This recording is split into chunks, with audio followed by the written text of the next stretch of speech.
Okay, so what about the argument? I have to throw it in. Well, Please. in the older Bibles, they had Maccabees, they had Esdras, they had these other books that we don't find anymore in our traditional go to the store and pick up the Bible. Sure. Well, in a lot of those, they actually earmarked it. Like in this case of the King James, and that wouldn't really be considered old in church history. King James is 1600s, but in the case of the King James, they actually mention them apocrypha. That's the title they gave that section, which is to say, uninspired writings. Uh, that's actually what apocrypha means. So they actually titled it so you knew it would be separated from. So it's not actually in the Bible; it's just contained in the volume that they published with the Bible. So Because it's the apocrypha. Mhm. so it's more historical It writings is. rather So than divinely mhm, inspired. Okay. that's right.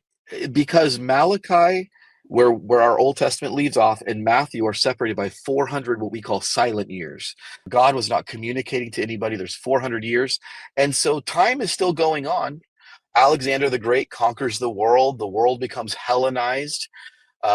Sometimes I'll say it became Greekified. Kind of sounds like a good George W. Bush word.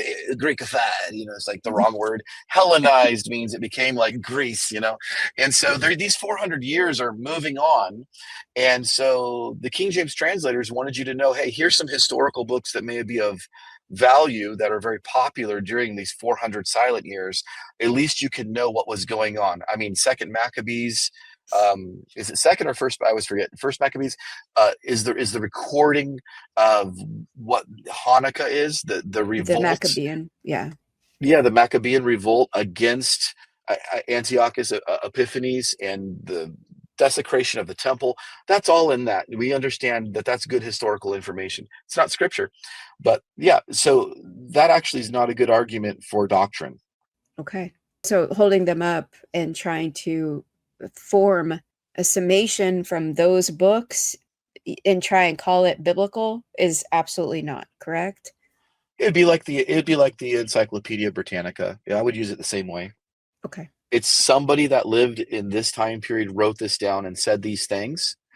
Whoever made the Encyclopedia Britannica knew that their contemporary audience could read it and fact check them. I mean, somebody that wrote the Encyclopedia Britannica in 1985 and said the president of the United States right now is Sylvester Stallone. We'd go, no, it's 1985, it's Ronald Reagan. We could fact check that as a contemporary reader. Mm. And so that's the same way that we view these things. It's pretty safe to say that the information is probably historically accurate in the Maccabean revolt, for example, since we were just talking about that, because the contemporary readers of the day could have fact checked it.